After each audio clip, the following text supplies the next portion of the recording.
Türkiye'de inşaat sektörü ekonominin biliyorsunuz lokomotifleri arasında. Sektör özellikle illerin gelişimi ve talep üzerine yolunu çizer. Ama son dönemlerde özellikle inşaat sektöründeki bazı problemler bunun önüne geçiyor. Yani talep olsa bile vatandaşın alım gücü hem düştü hem de inşaat maliyetlerinin yükselmesinden kaynaklı inşaat sektörü biraz daraldı diyebiliriz.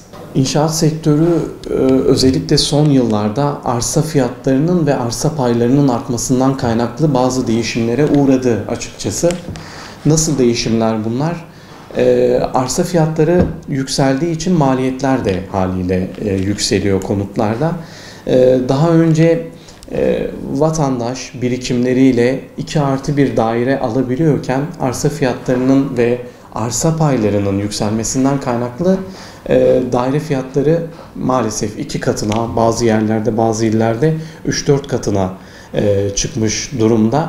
Bunun için de vatandaş küçülmeye gidiyor. Yani 2+1 bir daire alacağına birikimleriyle ya da maddi gücüyle ancak 1+1 konutlara yönelebiliyor. Bu da konut sektörünün değişmesine, talebin değişmesine sebep oldu. Müteahhit firmalarda 2+1 ya da 3+1 ya da 4+1 daireler yapmak yerine hem satışı daha rahat olan hem fiyat olarak da vatandaşa hitap edecek konutlara biraz daha yöneldiler. Yani şu an tercihler biraz daha 1+1 ve 2+1 üzerine kurgulanıyor. Bunları yatırımcı olarak da düşündüğünüz zaman yatırımcılar da 1+1'i daha hızlı bir şekilde kiraya verebiliyor. 2+1'leri de hakeza daha hızlı bir şekilde kiraya verebiliyor. Ama bu diğer konut tiplerinde hem erişim, fiyat olarak erişim de yapılamadığı için, vatandaşlara da ciddi anlamda bir yük getirdiği için tercihler maalesef işte 1+1 ve 2+1'lere yönelmiş durumda. Arsa paylarının yüksekliği sektörün başlıca sorunlarından biri haline geldi. Şimdi inşaatın ham maddesi arsadır. Siz arsayı ne kadar maliyetli hale getirirseniz konut fiyatlarını da o şekilde maliyetli hale getirmiş oluyorsunuz.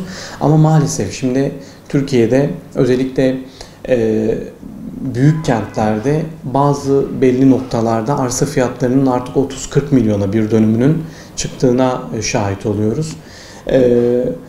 Bu da yani daha önce metrekareye düşen daire sayısının bölünmesine sebep oluyor. Ya da tam tersi şöyle düşünelim. Birinin arsası var. Daha önce %30-35'lerde bunu müteahhit firmaya verirken şu anda %50 bantlarına müteahhit, hatta 52-54 rakamlarını da duyabiliyoruz. Bu rakamlara müteahhit firmaya veriyor. Dediğim gibi yani daha önce metrekareye birden fazla daire düşerken şu anda maalesef daha az sayıda daire düşüyor. Bu da maliyetlerin artmasına sebep oluyor. Maliyetler artınca da vatandaş maalesef bu dairelere erişemiyor. Bu da sektörün biraz daha böyle daralmasına, talebin azalmasına ve paranın yönünü değiştirmesine sebebiyet veriyor. Benim bir sorunumuz daha, şimdi inşaat sektöründeki malzeme fiyatlarının artması. Yani bunlar içerisinde özellikle hazır beton fiyatı, bunun yanında işçilik fiyatları, demir fiyatlarının yani hemen hemen her ay ya da 2 haftada bir duyabiliyoruz. Yani bu kalemlerin özellikle inşaatta en önemli kalemler bunlar ve bunların zamlandığını, fiyat farklarının geldiğini, müteahhit firmalar bunu vatandaşa yansıtırsa vatandaş alım gücü olmadığı için itiraz ediyor. Yansıtmadığı zaman müteahhit firmalar zarar etmiş oluyor. Yani iki ucu keskin bıçak olarak bunu ifade edebiliriz gerçekten. Bunun da yani maliyetlerin de malzeme fiyatlarının da inşaat sektörüne yönelik özellikle bir çeki düzen verilmesi gerekiyor, denetlenmesi gerekiyor. Bu da düzelirse zaten inşaat sektöründe şimdi ifade edelim yani çözüm yolları nelerdir diye sordunuz. Birkaç şeyi düzeltmemiz lazım. Neler bunlar? Özellikle arsa ve arsaya erişimi kolaylaştırmış olmamız lazım. Yeni imar alanlarının belediye eliyle açılması lazım ve bunlara müteahhit firmaların daha rahat erişimi, daha uygun fiyatlarla erişimini sağlaması gerekiyor. Bir de az önce de ifade ettiğimiz gibi işçilik ve diğer konularda özellikle demir fiyatları, hazır beton fiyatları, bunlarla ilgili de ciddi anlamda denetimler yapılması lazım. Fiyat artışlarının sebebinin üzerine gidilmesi lazım ki müteahhitler daha maliyetleri düşürsün ve konut fiyatları da özellikle daha maliyetli bir şekilde vatandaşa ulaşabilsin. Deprem konutları Türkiye genelinde ciddi anlamda yapılıyor. Deprem bölgesi olan bölgelerde zaten zorunlu olarak yapılıyor ve bunların hak sahipleri de belli. Onun için o kentlerdeki yükü hafifletti diyemeyiz. Zaten ciddi bir talep var. Diyarbakır'dan örnek verelim. Diyarbakır'dan yıllık 15.000 konut ihtiyacı varken 5-6 bin dolaylarında yapılıyor. Zaten deprem konutlarının az önce ifade ettim, deprem konutlarının hak sahipleri belli. Hak sahipleri için genelde yapılıyor. Artan talebe yönelik bir konut yapımı yok bu süreçte. Onun için dengeledi diyebilir miyiz? Değil. Maalesef büyük kentlerde, ben Diyarbakır'dan örnek verdim. Diyarbakır'da ciddi anlamda konut talebi var. Talep olduğu için de fiyatlar hala yüksek seyrediyor. Türkiye genelinde de bu durum böyle.